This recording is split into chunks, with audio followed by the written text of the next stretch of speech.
The call came on a Tuesday morning while I was elbow deep in fabric samples for a client's living room. Grandma Rose was gone.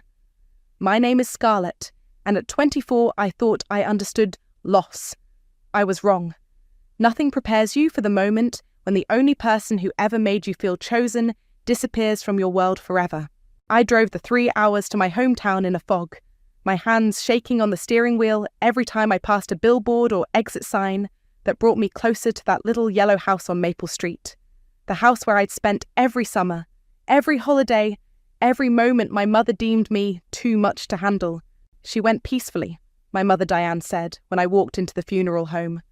No hug, no, I'm sorry for your loss. Just facts, delivered like a weather report. The service is Thursday. My brother Chandler stood beside her, scrolling through his phone. He glanced up long enough to nod in my direction before returning to whatever was more important than our grandmother's death. Can we talk about the house?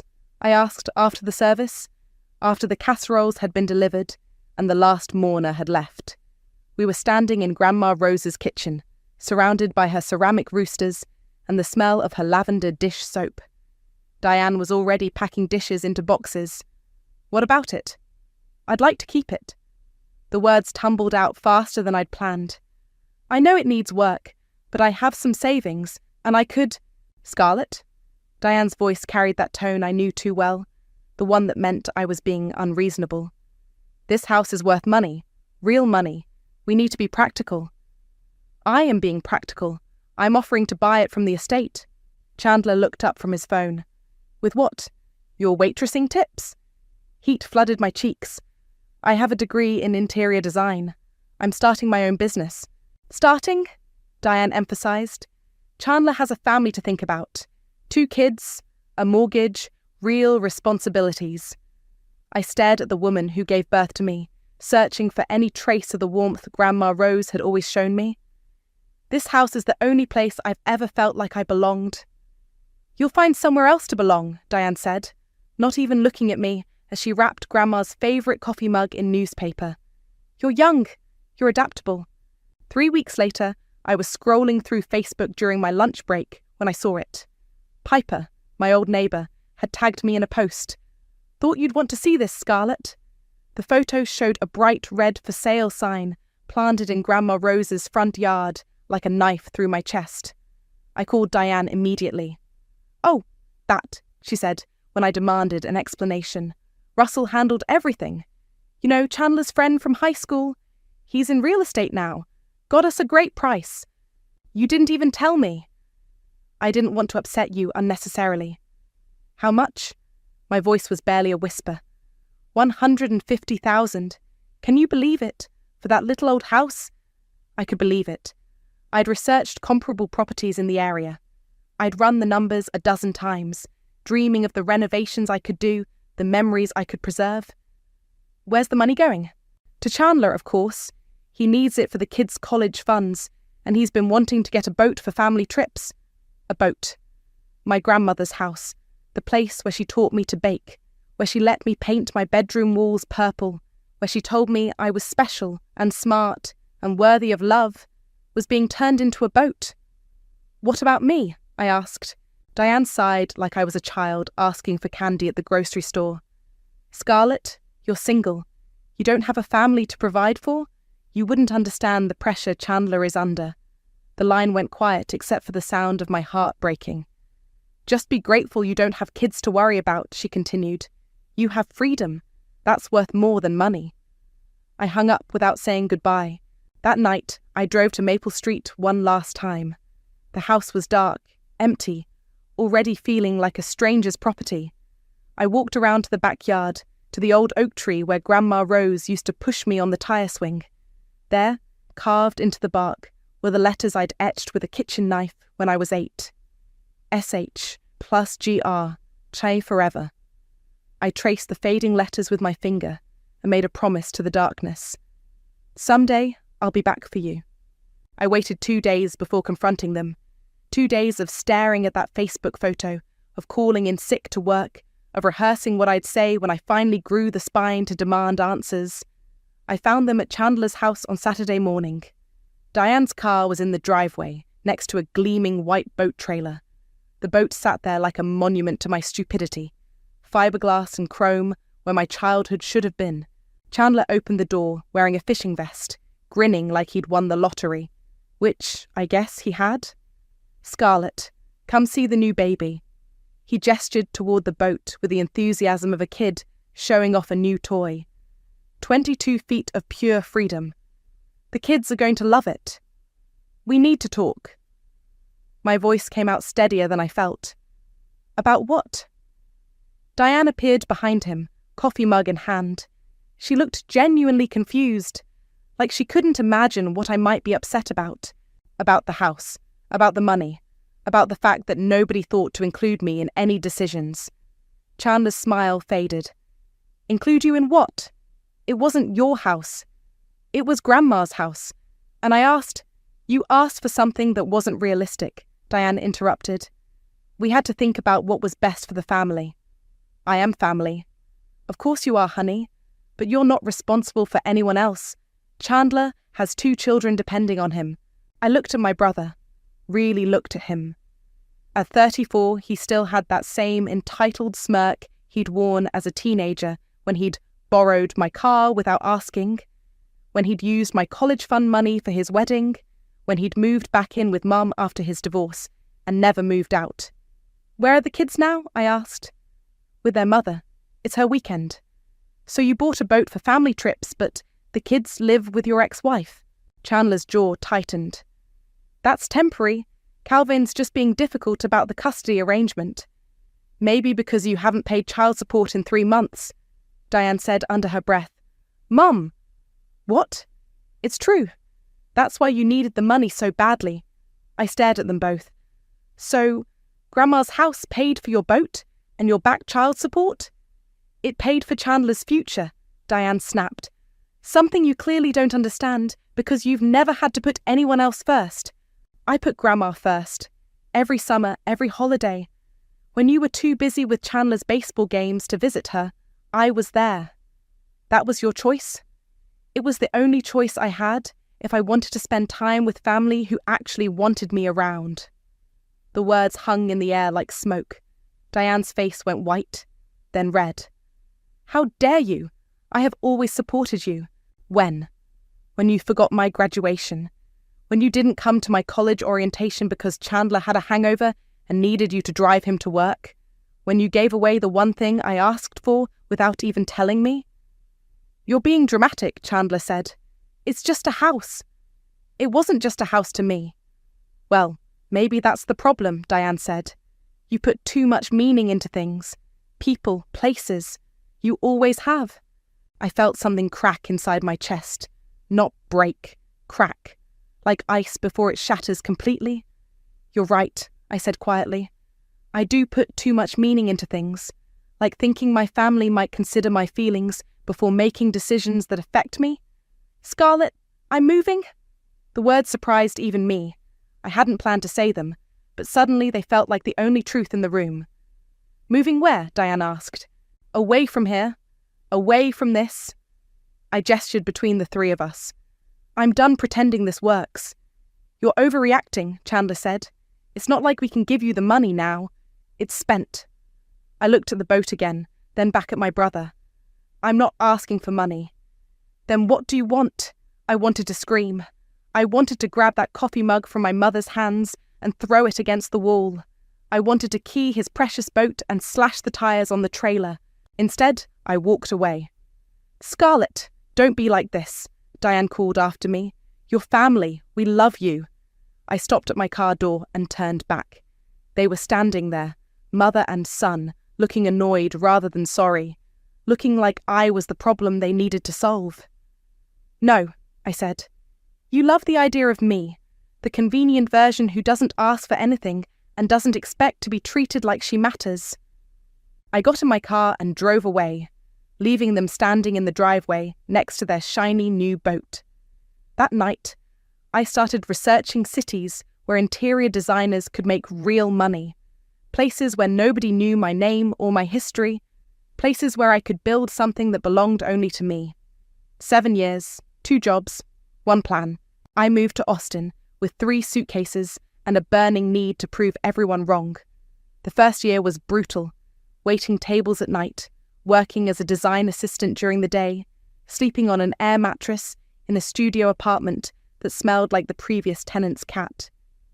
"You look like hell," Ariel said one morning as I stumbled into the design firm where we both worked. She was the only person who'd bothered to learn my name in the 6 months I'd been there. "Thanks. Really what every girl wants to hear." "I'm serious.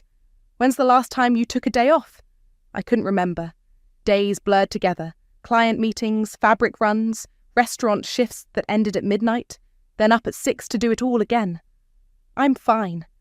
"You're not fine. You're running on fumes and spite." She wasn't wrong. Spite had become my primary fuel source, along with gas station coffee and the occasional protein bar. "Look," Ariel continued, "I've been thinking about starting my own staging company. You interested?" I stopped sorting fabric samples. "Seriously?" "Dead serious. I've got some connections.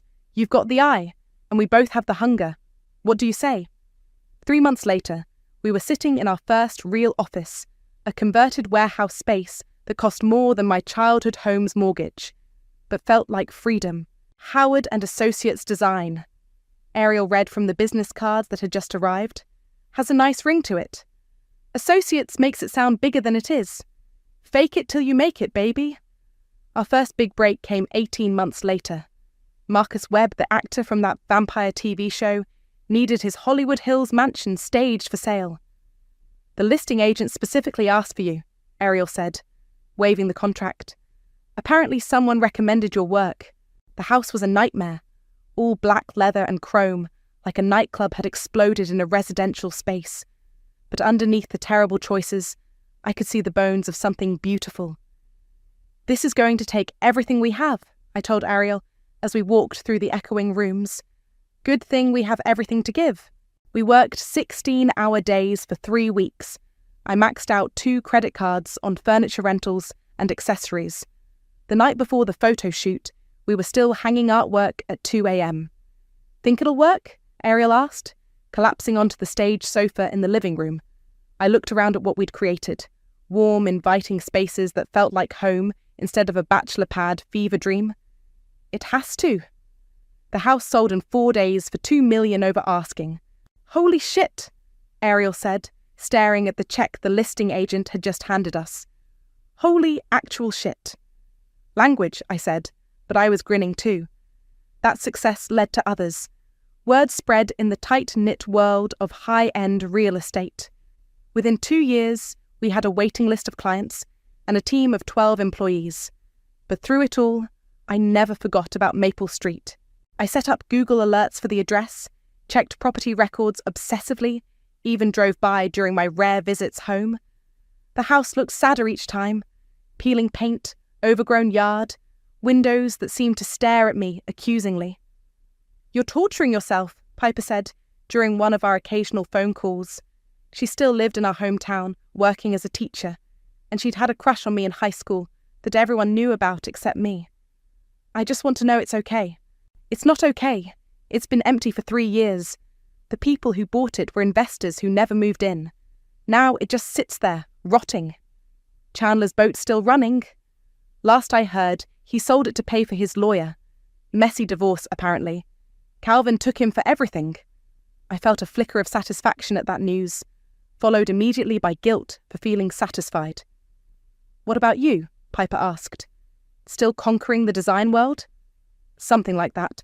Ever think about coming home?" This is home now. But even as I said it, I knew it wasn't entirely true. Austin was where I worked, where I'd built my success, where I'd proven I could survive without them. But home was still a yellow house with a tire swing and the ghost of a woman who'd loved me unconditionally. The alert came on a Thursday morning while I was reviewing proposals for a new project. One line of text that changed everything. 1247 Maple Street. Foreclosure auction. Opening bid $85,000. I stared at the screen until the words blurred. "Ariel," I called across the office. "Cancel my appointments for next week." "Why? What's wrong?" I printed the foreclosure notice and held it up like a winning lottery ticket. "I'm going home." The courthouse steps were crowded with vultures. Investors in cheap suits clutching clipboards, contractors calculating renovation costs, and a handful of locals who'd come for the entertainment. I sat in my rental car across the street, watching through designer sunglasses. The woman who'd left town 7 years ago in a beat-up Honda would never have been able to afford the BMW I was driving now, or the tailored blazer I wore, or the LLC I'd created specifically for this moment. Scarlett Howard Enterprises, I'd named it. Let them figure out what that meant. Russell stood at the front of the crowd, older now, but still recognizable. Chandler's old friend had put on weight and lost most of his hair, but he carried himself with the confidence of someone who'd never had his childhood sold out from under him. Next property, Russell announced, consulting his tablet. 1247 Maple Street, 3-bedroom, 2-bath, built in 1952. Needs significant work. Opening bid is $85,000. I stepped out of the car and walked across the street, my heels clicking against the pavement. A few heads turned. I was overdressed for a foreclosure auction, and I knew it. Do I hear 85? Russell called out. A man in work boots raised his hand. 85. 90, called someone else. I waited. Let them think they were in control. 100, the contractor said. 110. 120? The bidding slowed around 130. The contractor dropped out, shaking his head. Only 2 investors remained, going back and forth in $5,000 increments. 150, one of them said. 155, countered the other. 160. A pause. The second investor was calculating, deciding if the profit margin was still worth it. Going once at 160, Russell said. I raised my hand. 200,000. The crowd turned to stare. Russell's eyes found mine, and I saw a flicker of recognition cross his face before he quickly looked away. 200,000 from the lady in the back. Do I hear 210? Silence. The investors were already walking away, muttering about crazy rich people driving up prices. Going once, going twice. Russell's gavel came down. Sold to bidder number 47 for $200,000. I walked to the registration table, where a clerk was waiting with paperwork. Congratulations, she said. That's quite a property you just bought. Yes, I said, signing the documents with steady hands. It is. Russell approached as I finished the paperwork. Scarlett? Scarlett Howard? Hello, Russell. I thought that was you. Wow, you look... He gestured vaguely at my outfit. Different. Success will do that. I heard you moved to Austin. Interior design, right? Something like that. I folded the deed and slipped it into my purse. Thanks for handling the sale all those years ago. Really worked out well for everyone. His face reddened. Look, about that, no need to explain. Business is business, right? I walked away before he could respond, leaving him standing there with his mouth half open. The drive to Maple Street took 5 minutes. 5 minutes to travel back through 7 years of anger and ambition, and sleepless nights fueled by the memory of being dismissed. The house looked worse than I'd imagined.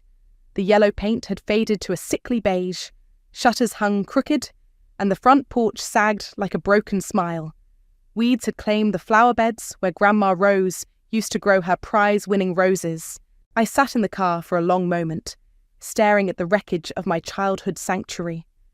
Then I got out and walked to the backyard. The oak tree was still there, massive and patient. The tire swing had rotted away, but the branch where it hung remained strong. I found the carved letters, weathered but still visible. SH, plus GR, Tam forever. I traced them with my finger, the same way I had 7 years ago. I kept my promise, I whispered to the tree, to the ghost of my grandmother, to the little girl who'd believed family meant something. My phone buzzed. A text from Ariel. How did it go? I typed back, I'm home. The next message came immediately. What's the plan? I looked up at the house, my house now, and smiled for the first time in days. Renovation first, then we throw a party. What kind of party? I walked back to the front yard, already envisioning the transformation. The fresh paint, the restored porch, the flower beds blooming again with life. The kind that reminds people what they threw away. That night, I checked into the nicest hotel in town and called the best contractor in the state. Money was no object. Time was no concern. I had 7 years of success to spend and a lifetime of being overlooked to make up for. The real work was just beginning. 3 months later, the house looked like something from a magazine spread. Not the cold, sterile kind, the warm, lived-in kind that made you want to curl up with a book and never leave. I stood in the kitchen, running my hand along the restored farmhouse sink where Grandma Rose used to wash dishes while humming old hymns. Every detail had been carefully chosen. The subway tile backsplash, the butcher block counters, the vintage light fixtures that cast the same golden glow I remembered from childhood. "The caterers are set up," Ariel said, appearing in the doorway with her tablet. "Bars stocked, flowers are gorgeous, and the photographer is getting some final shots of the dining room." "What about the centerpiece?" "That's the real showstopper." We walked to the dining room, where a massive cross-section of oak sat in the center of the restored farmhouse table. The tree had been damaged in a storm 2 weeks ago. Half of it had to come down. But instead of hauling it away, I'd had it cut and polished into a stunning piece of natural art. The carved letters were still visible, preserved under layers of clear resin. SH plus GR, Hun forever. But I'd added something new. Burned into the wood with perfect precision were the words, "For the chosen child." "Think they'll get the message?" Ariel asked. "They'll get it?" The invitations had gone out under my company letterhead. "Howard and Associates Design cordially invites you to the grand reopening of a fully restored 1952 craftsman home. Light refreshments and tours provided. RSVP required." I'd sent them to half the town, including my mother and brother. The address was listed at the bottom in small print, easy to miss if you weren't paying attention. "Guests are starting to arrive," Ariel said, checking her phone. "You ready for this?" I smoothed my black dress, simple, elegant, expensive, and nodded.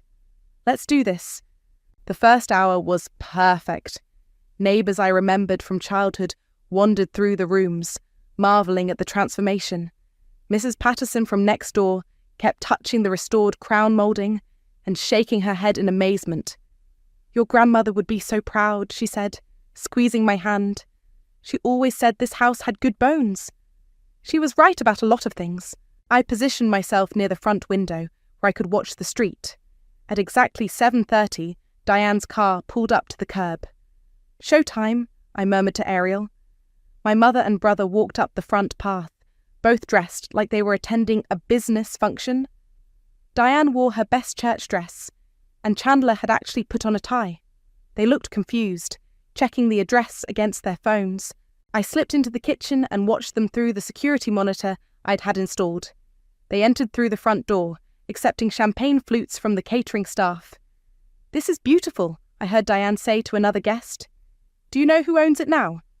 "Some design company from Austin," the woman replied. "They've done an incredible job." Chandler was examining the restored hardwood floors. Must have cost a fortune. They moved through the living room, the bedrooms, making polite conversation with other guests. I tracked their progress on the monitor, waiting for the moment they'd enter the dining room.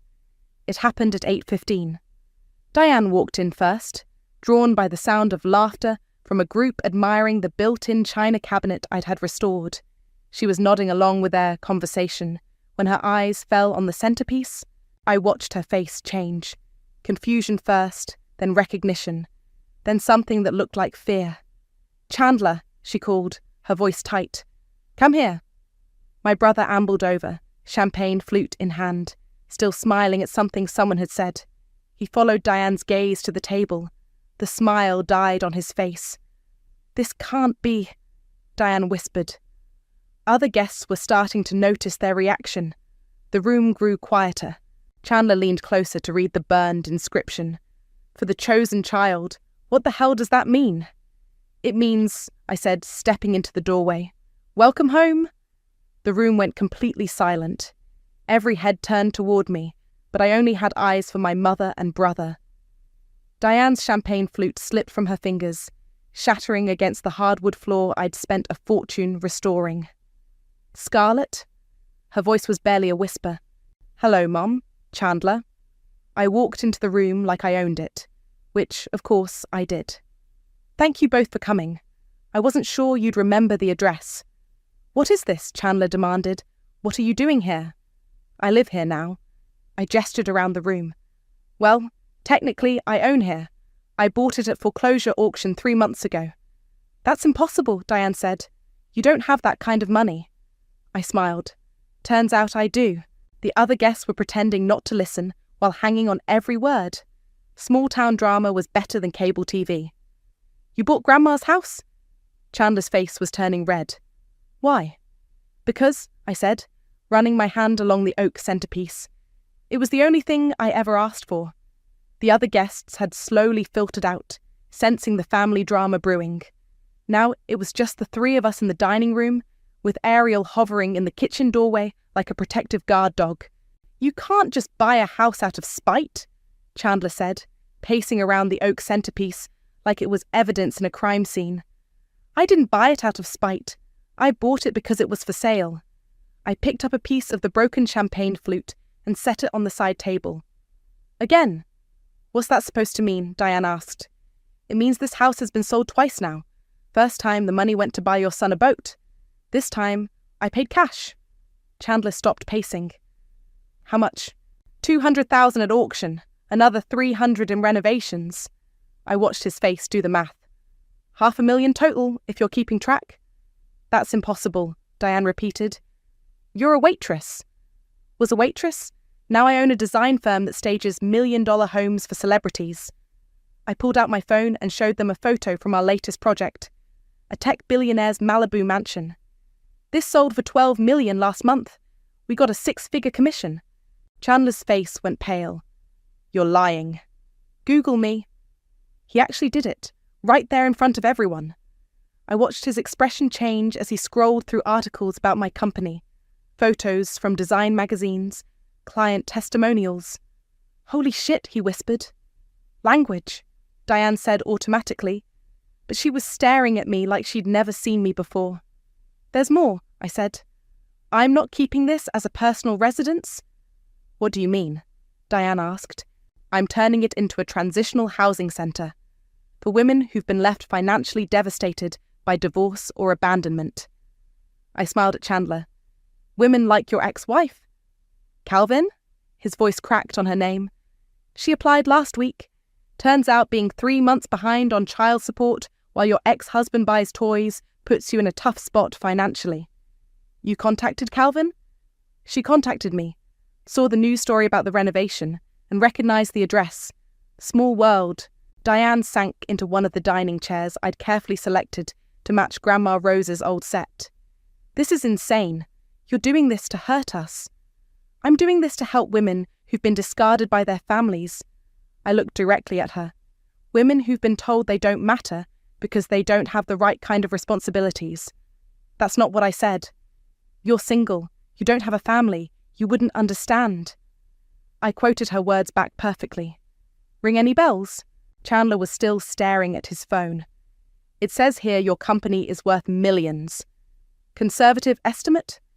And you're giving it all up for this? He gestured around the room. For revenge. I'm not giving up anything. This is an expansion. Howard and Associates is opening a non-profit division. I walked to the window that looked out on the backyard. The women who stay here will learn job skills, financial planning, self-sufficiency.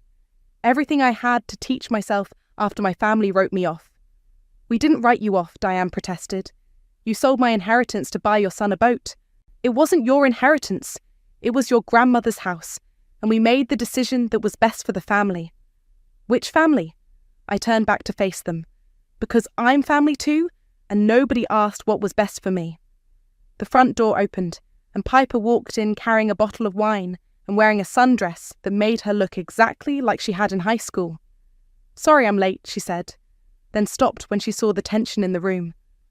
Oh, should I come back later? Perfect timing, I said. Piper, you remember my mother and brother? Of course. Hi, Mrs. Howard. Chandler. She set the wine on the counter and looked around the room. Wow, Scarlett, this place is incredible. Your grandmother would be so happy. Would she?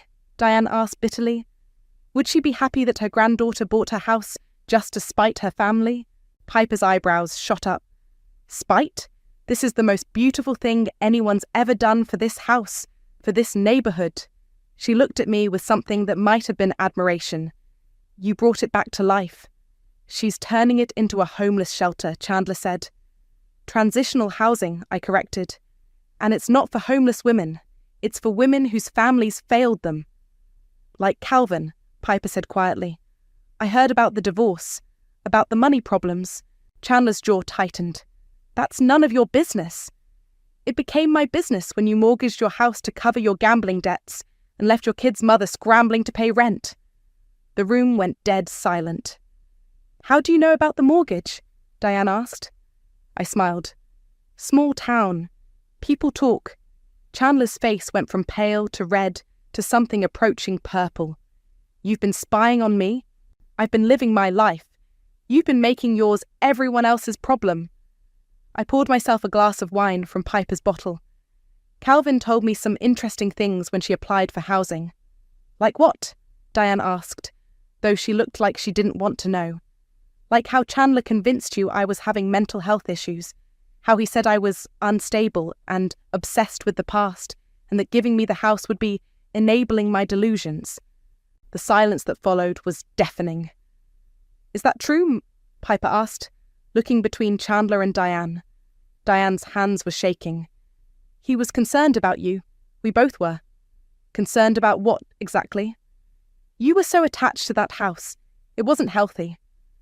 What wasn't healthy was a 24-year-old woman asking for the one place she'd ever felt loved and being told she was crazy for wanting it. Chandler finally found his voice. You were obsessed. You still are. Look at this place. You've turned it into some kind of shrine. I've turned it into a home, something you clearly don't understand, since you lost yours to a bookie. How do you know about... He stopped himself, but it was too late. About the gambling, about the second mortgage, about the fact that you owe more money than this house is worth. I set down my wine glass. Calvin talks when she's worried about her kid's future. Diane stood up so fast her chair scraped against the floor. This is enough. I don't know what you think you're accomplishing here, but I'm accomplishing exactly what I set out to accomplish. I walked to the built-in china cabinet and opened the glass doors. Inside were Grandma Rose's dishes, the good china she only used for holidays. I bought these back from the estate sale, paid 3 times what they're worth. You bought back Grandma's dishes. I bought back everything I could find. The rocking chair from her bedroom, the quilt she made for my 16th birthday, the photo albums you threw away because they were just taking up space. Diane's eyes filled with tears. I didn't throw them away. I donated them. To the thrift store downtown, where I found them marked at 50 cents each. I pulled out one of the photo albums and opened it to a picture of Grandma Rose and me baking cookies. 50 cents for my childhood memories. We didn't know you'd want them, Diane whispered. You didn't ask. Piper cleared her throat. Maybe I should go. Stay, I said. You're part of this story too. How? Because you're the only person from my childhood who ever made me feel like I mattered. Who called to check on me after I moved? Who told me the truth about what was happening here? Piper's cheeks flushed pink. Scarlett, I know you had feelings for me in high school. I was too young and too messed up to see it then, but I see it now. Chandler made a disgusted noise. Great. Now we're having a lesbian revelation in Grandma's dining room. Shut up. Diane snapped at him, then looked at me. Is that what this is about? You're gay and you're angry we didn't know? This isn't about my sexuality, Mom. This is about the fact that you chose him over me every single time, and I finally got tired of pretending it didn't hurt. I never chose him over you. The house says otherwise. The money says otherwise. The fact that you're here defending his gambling addiction instead of apologizing for selling my inheritance says otherwise. It wasn't your inheritance. Then what was it? What was I to her? What was I to you? The question hung in the air like smoke from a fire that had been burning for years. Diane's voice was barely a whisper when she finally answered. You were the strong one. You were the one who didn't need us. I was 8 years old when Dad left. I needed you then. You had your grandmother. Because you gave me to her every chance you got? Because she loved you better than I knew how to? The admission hit the room like a physical blow. Even Chandler looked shocked. "Mom?" he started. But Diane held up her hand. "It's true. Rose knew how to love you. I only knew how to worry about you. And Chandler..." She looked at her son with something that might have been disappointment. "Chandler knew how to need me. So you chose the one who needed you over the one who loved you?" I said. "I chose wrong." Diane's tears were falling freely now. "I chose wrong, and I don't know how to fix it." I looked at this woman who gave birth to me, who raised me, who failed me in ways I was still discovering. "You can't fix it," I said quietly, "but you can stop making it worse." The ribbon-cutting ceremony happened on a Tuesday morning in October. The local newspaper sent a photographer, and the mayor showed up with one of those oversized scissors that politicians love. Calvin stood beside me on the front porch, holding one end of the red ribbon. Her kids, my niece and nephew, who barely knew me, flanked her on either side, dressed in their school clothes and looking slightly confused about why this was important. "Ready?" I asked her. "Ready." The scissors cut through the ribbon, and a small crowd of neighbours and supporters applauded. The sign I'd commissioned was unveiled next to the front door. "Rose's Place. Transitional housing for women and families. Your grandmother would be proud," Mrs. Patterson said, dabbing at her eyes with a tissue. I hoped she was right. Diane hadn't come to the ceremony. Neither had Chandler. I'd invited them both, but the silence from their end had been answer enough. "The first residents move in next week," I told the reporter, who'd stayed behind for an interview. "We can house up to 6 families at a time, with an average stay of 18 months while they get back on their feet. And you're funding this entirely through your design business?" "The initial investment, yes, but we're also applying for grants and seeking community partnerships." I gestured toward Calvin, who was helping her kids explore the backyard. "Our first resident will also serve as our house manager. She has a background in social work." After the crowd dispersed, Piper and I sat on the front porch swing I'd had installed where Grandma Rose's old glider used to be. "How does it feel?" she asked. "Strange. Good. Expensive." I laughed. I just spent $500,000 on a house I could have had for free 7 years ago. "But you wouldn't have been ready for it 7 years ago." She was right. The girl who'd left this town had been broken, angry, desperate to prove herself. The woman who'd come back had the resources and emotional strength to actually make a difference. "Calvin told me something interesting yesterday," I said. "What's that?" "Chandler called her. He's in some kind of treatment program now, gambling addiction counseling." "That's good, right?" "Maybe. She also said he asked about the kids, about seeing them more.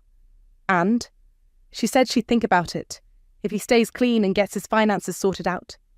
Piper was quiet for a moment. "What about your mum?" I'd been wondering the same thing.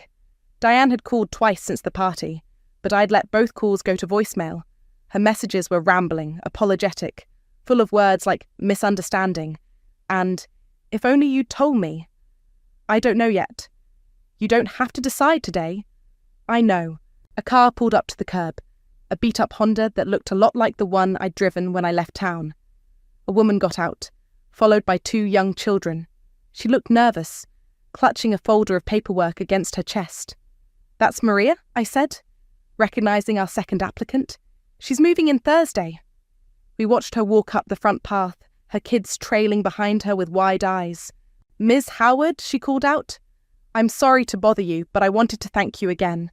This place, it's going to change everything for us." That's the idea. After Maria and her children left, Piper and I sat in comfortable silence as the sun set behind the oak tree in the backyard. "I should probably head home," she said eventually. "Or you could stay for dinner. I'm making Grandma Rose's pot roast recipe." Piper smiled. "I'd like that." As we walked inside, I caught my reflection in the front window. For a moment, I saw both versions of myself. The girl who'd carved her name in a tree, desperate to belong somewhere, and the woman who'd bought that tree back and turned it into something beautiful.